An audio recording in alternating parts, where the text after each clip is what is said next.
Assalamualaikum warahmatullahi wabarakatuh. Halo semuanya, saya Nadine Danimara. Saya dari kelas 4C Prodi Manajemen Universitas Singapura Bangsa Karawang. Jadi, kali ini saya akan menjelaskan materi mengenai Theories of Charismatic and Transformation Leadership. Oke, kita masuk ke pembahasan yang pertama, yaitu mengenai pengertian dari kepemimpinan karismatik. Nah, jadi apa itu kepemimpinan karismatik? Kepemimpinan karismatik adalah gaya kepemimpinan di mana seorang pemimpin itu menggunakan daya tarik pribadinya yang kuat untuk mempengaruhi dan menginspirasi para bawahannya. Yang selanjutnya yaitu mengenai dimensi dari kepemimpinan karismatik. Nah, untuk dimensi dari kepemimpinan karismatik itu dibagi menjadi 3. Yang pertama yaitu envisioning atau membisikkan, yang kedua yaitu energizing atau pemberian energi, dan yang terakhir yaitu enabling atau memampukan. Nah, untuk envisioning atau membisikkan yaitu adalah memberikan gambaran kepada para pengikutnya mengenai masa yang akan datang atau sesuai dengan apa yang menjadi kemauan dari para pengikutnya. Yang kedua yaitu energizing atau pemberian energi. Jadi, pemimpin itu memberikan energi berupa semangat atau motivasi kepada pengikutnya untuk mewujudkan visi. Dan yang terakhir yaitu memampukan atau enabling. Jadi pemimpin itu membantu para pengikutnya dari segi psikologisnya gitu untuk mewujudkan visi tadi. Yang selanjutnya yaitu faktor yang mempengaruhi kepemimpinan karismatik. Ada 3 faktor. Yang pertama yaitu faktor genetik. Jadi penganut teori ini berpendapat bahwa pemimpin itu dilahirkan dan bukan dibentuk. Selanjutnya faktor sosial. Penganut teori ini berpendapat bahwa seseorang itu akan menjadi pemimpin yang dibentuk dan bukan dilahirkan. Jadi faktor sosial ini adalah kebalikan dari faktor genetik. Dan yang terakhir yaitu faktor ekologik. Seseorang yang akan menjadi pemimpin merupakan perpaduan antara faktor keturunan, bakat, dan lingkungan. Next yaitu karakteristik kepemimpinan karismatik. Yang pertama yaitu visi dan artikulasi. Jadi pemimpin karismatik itu memiliki visi sebagai tujuan ideal yang menganggap bahwa masa depan itu harus menjadi lebih baik lagi. Yang kedua yaitu resiko pribadi. Jadi pemimpin itu bersedia mengambil resiko pribadi yang tinggi, mengeluarkan biaya besar, dan juga rela berkorban untuk mencapai visi tersebut. Yang selanjutnya yaitu kepekaan pada lingkungan. Jadi pemimpin itu melakukan perhitungan realistis mengenai hambatan dari lingkungan dan kebutuhan sumber daya.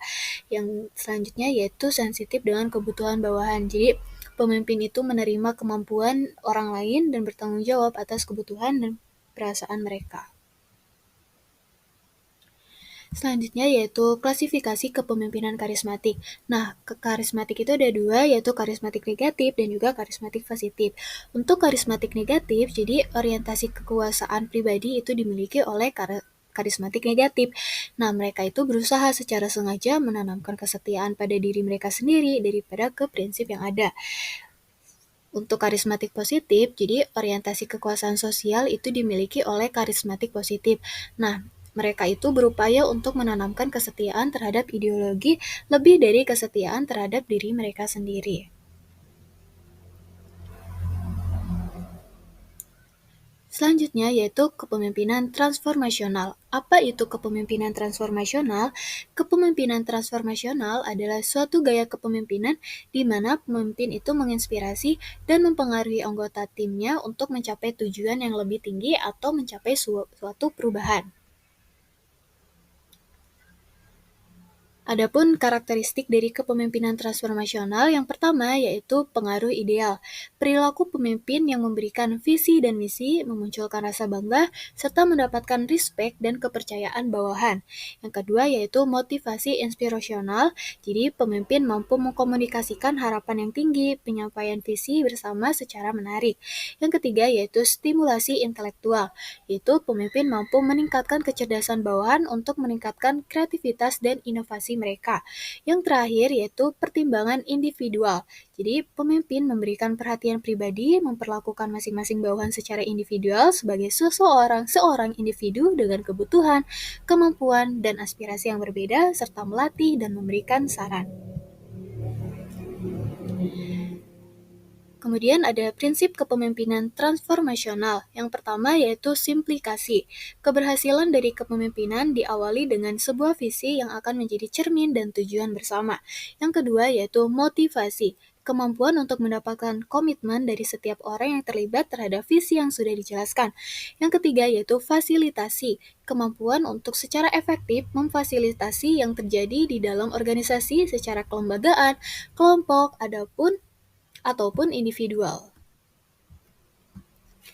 Selanjutnya yaitu inovasi, kemampuan untuk secara berani dan bertanggung jawab melakukan suatu perubahan bila mana diperlukan. Selanjutnya yaitu mobilitas, yaitu pengerahan semua sumber daya yang ada untuk melengkapi dan memperkuat setiap orang yang terlibat di dalamnya. Selanjutnya ada siap siaga. Jadi siap siaga itu adalah kemampuan untuk selalu siap belajar tentang diri mereka sendiri dan menyambut perubahan dengan paradigma baru yang positif. Dan yang terakhir yaitu tekad. Tekad bulat untuk selalu sampai pada akhir. Tekad bulat untuk menyelesaikan sesuatu dengan baik dan tuntas. Next, yaitu ada kelebihan dan kekurangan dari kepemimpinan transformasional. Untuk kelebihan, yang pertama, tidak membutuhkan biaya yang besar atau organisasi profit. Yang kedua, yaitu komitmen yang timbul pada bawahan itu bersifat mengikat emosional, mampu memperdayakan potensi bawahan, dan juga meningkatkan hubungan interpersonal. Sedangkan untuk kekurangannya, yaitu waktu yang lama agar komitmen bawahan tumbuh terhadap pemimpin, tidak ada jaminan keberhasilan pada bawahan secara menyeluruh, membutuhkan perhatian pada detail, dan juga sulit dilakukan pada jumlah bawahan yang banyak. Nah, perbedaan kepemimpinan transformasional dan karismatik. Menurut Bernard Bass 1994 menganggap bahwa karisma merupakan bagian dari kepemimpinan transformasional. Pemimpin yang karismatik menginginkan pengikutnya untuk mengikuti pandangannya dan tidak perlu memikirkan hal yang lain, sedangkan pemimpin transformasional tidak hanya memberikan visi, akan tetapi pemimpin transformasional itu juga mendorong pengikutnya untuk mengimplementasikan visi mereka atau visi tersebut.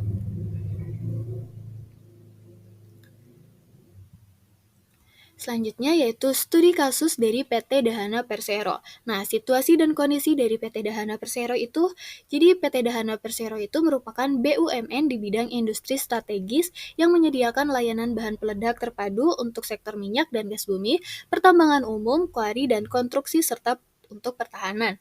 Nah, kondisi dari PT Dahana Persero ini dalam beberapa tahun terakhir yaitu belum optimalnya kinerja perusahaan dengan indikasi laba bruto perusahaan dalam kurun waktu tahun 2013 sampai 2015 itu mengalami fluktuasi.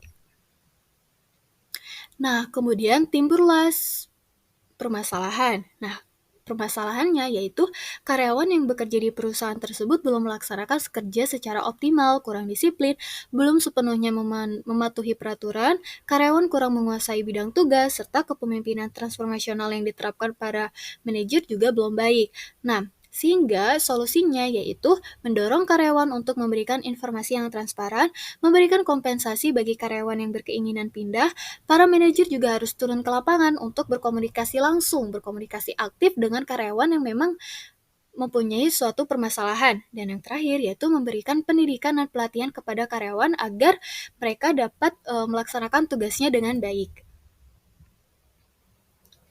Nah, keterkaitannya dengan teori yaitu studi kasus ini berkaitan dengan teori mengenai karakteristik kepemimpinan transformasional yaitu pertimbangan individual. Jadi, dalam rangka meningkatkan peran kepemimpinan transformasional dan kinerja karyawan, pemimpin transformasional yang menerapkan pertimbangan individu secara efektif dapat menciptakan lingkungan yang bermotivasi, membangun hubungan yang kuat, dan juga memfasilitasi pengembangan potensi karyawan. Oke, segitu aja penyampaian materi dari saya. Sebelumnya ada quotes dari Dahlan Iskan, "Setiap orang punya jatah gagal, maka habiskan jatah gagalmu ketika masih muda." Terima kasih. Wassalamualaikum warahmatullahi wabarakatuh.